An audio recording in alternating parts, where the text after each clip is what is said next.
பல இடங்களில் வேலை தேடி கிடைக்காத விரக்தியில் இளைஞர் ரயில் முன் பாய்ந்து தற்கொலை.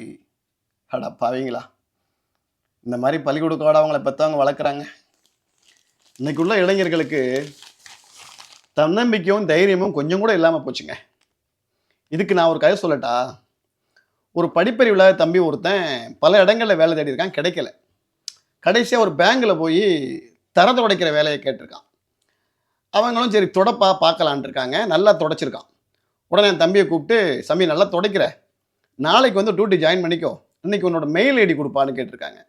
அவன் சொல்லியிருக்கான், "ஐயா எனக்கு மெயில் ஐடியெல்லாம் கிடையாதுயான்னு இருக்கான்." உடனே அவங்க என்ன சொல்லியிருக்காங்க, "மெயில் ஐடி இல்லாமல்லாம் இங்கே வேலை செய்ய முடியாது, நீ வேற எங்கேயா வேலையை தேடிக்கோ பாப்பான்னு" சொல்லி விரட்டி விட்டாங்க. இவன் அப்படியே வெளியே வந்து, "என்னடா பல இடங்கள்ல கேட்டான் கிடைக்கல, இது கிடைக்கும் நம்பிக்கையாக இருந்தோம், இதுவும் கிடைக்கலையே" அப்படின்ட்டு மனசு உடஞ்சி போகாமல் கையில் இருந்த 500 ரூபாயை எடுத்து மார்க்கெட்டுக்கு போயிருக்கான். அங்கே போய் ஒரு கிலோ கத்திரிக்காய், ஒரு கிலோ வெண்டைக்காய், ஒரு கிலோ உருளைக்கிழங்குன்னு ஒரு 4-5 காயை வாங்கி ரோட்டில் உட்காந்துருக்கான். இப்படியே நாளடைவில் அவன் வியாபாரம் பெருக ஆரம்பிச்சிருக்கு. ஒரு 4-5 வருஷத்தில் சில லட்சங்களுக்கு அதிபதி ஆகிட்டான்.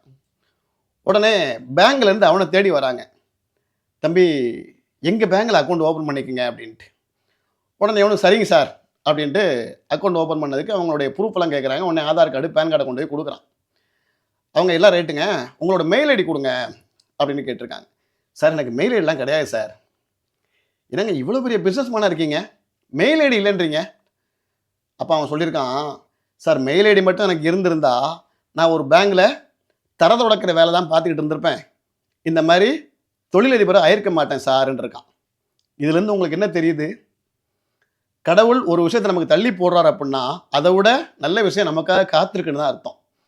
இன்னைக்கு பல இளைஞர்கள் ஒரு இடத்துல வேலை தேடி கிடைக்கலன்னா உடனே மனசு உடஞ்சு தற்கொலை பண்ணிக்கிறாங்க. இன்னும் சில இளைஞர்கள் 2 மணி நேரத்தில் பொண்ணு பார்த்து செட் ஆகலைன்னா உடனே விஷத்தை கொடுத்து தற்கொலை பண்ணிக்கிறாங்க. ஒன்றே ஒன்று புரிஞ்சுக்குங்க, மன தைரியமும் தன்னம்பிக்கையும் ரொம்ப முக்கியம். என்ன, 1வது நம்ம ஸ்ட்ரைட்டாக 12ஆம் கிளாஸ் போயிடல, ஒவ்வொரு ஸ்டெப்பாக தான் ஏறி போனோம். அதே மாதிரி சில இடங்களில் வேலை தேடுறீங்க கிடைக்கல அப்படின்னா இதை விட நல்ல வேலை உங்களுக்காக காத்திருக்குன்னு தான் அர்த்தம். அதுக்காக தயவு செய்து மனசெல்லாம் உடஞ்சிடாதீங்க.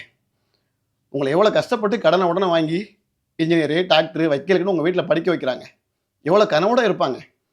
இந்த மாதிரி பெற்றவங்களை பாயில் விட்டு போகலாமா? தயவு செய்து தைரியத்தை வளர்த்துங்க தம்பிங்களா.